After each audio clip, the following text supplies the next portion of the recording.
হচ্ছে আমাদের সমাজেরই অংশ। এটা হচ্ছে আমাদের পরিবেশের ভারসাম্য রক্ষায় অনেক ইম্পর্ট্যান্ট একটা রোল প্লে করে। আর তাদেরকে আঘাত করার, তাদের প্রতি নির্যাতন করার, তাদেরকে মারার আমাদের কোনো অধিকার নাই।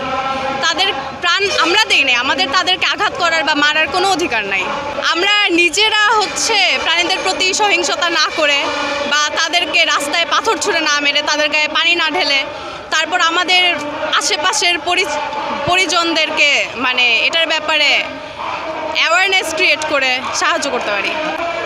আমি বলবো যে সরকারকে এটার দায়িত্ব নেওয়ার, কারণ গ্রামে এটা করার ফলে গ্রামের মানুষজন ফেলে কুকুর বিড়াল, তো এটার ফলে তাদের মুরগিরও ক্ষতি হয়, তাদের হাঁস মুরগির ক্ষতি হয়, কুকুর বিড়ালের প্রাণ যায়। আমি বলবো সরকারকে এটা দেখার। এই ক্ষেত্রে আমরা সবাই মিলে যদি আমাদের এলাকার কুকুরগুলোকে একটু সাহায্য করার চেষ্টা করি খাবার দিয়ে, তাহলে অনেক সুবিধা হয়।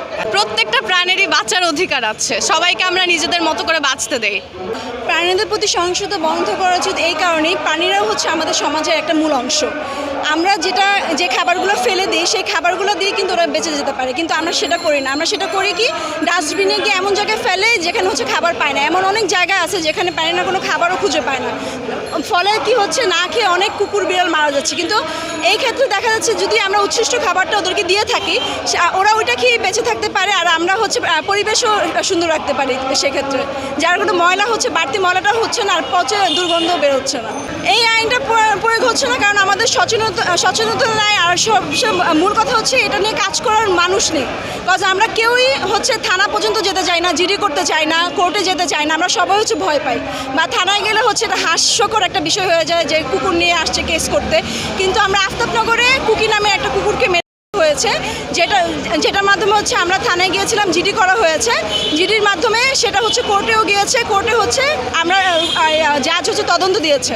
ভ্যাকসিন পার্সোনালি দিতে গেলে 80 টাকা লাগে। এটা সরকারিভাবে দিলে ফ্রি দেওয়া হয়, কিন্তু সিটি কর্পোরেশন থেকে দিলে এটা ফ্রি দেওয়া হয়। যারা আমরা পার্সোনালি দিয়ে থাকি তার টাকা লাগে। কুকুরের ভ্যাকসিন একটা 1500 টাকা করে নেয়, বিড়ালেরটা এরকম 800-700 করে নেয়। কুকুর বিড়াল বা যে কোনো প্রাণী আমাদের সমাজেরই একটি অংশ। স্রষ্টা আমাদের সবাইকে সৃষ্টি করেছে, সে বিভিন্ন মানুষকে বিভিন্ন আকার আকৃতি দিয়ে সৃষ্টি করেছে।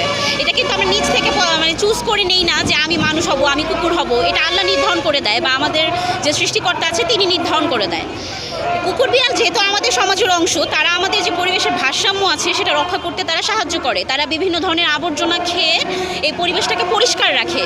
তারা আমাদের রাতে পাহারা দেয়, তাদের প্রয়োজনীয়তা আছে। প্রত্যেকটা দিকের প্রত্যেকটা মানুষের যেমন খারাপ দিক ভালো দিক আছে, তাদেরও ভালো দিক খারাপ দিক আছে। আমাদেরকে সবসময় ভালো দিকটাকে অ্যাকসেপ্ট করতে হবে, ভালো দিকটাকে খুঁজে বের করতে হবে যে এই প্রাণীটার দ্বারা আমাদের কী কী উপকার হচ্ছে সেটা আমরা মাথায় রাখবো। যেহেতু তারা অবলা প্রাণী, তারা কথা বলতে পারে না, তাদের প্রতি আমাদের সহিংস হওয়া যাবে না, তাদের প্রতি আমাদের নির্যাতন করা যাবে না। তারা কথা বলতে পারে না, তাদের যেই ল্যাকিংসগুলো আছে সেটা আমাদেরকে বুঝে নিতে হবে। যে সে রাস্তায় থাকে, রাস্তায় তার ঘরবাড়ি, তাহলে সে কোথায় যাবে?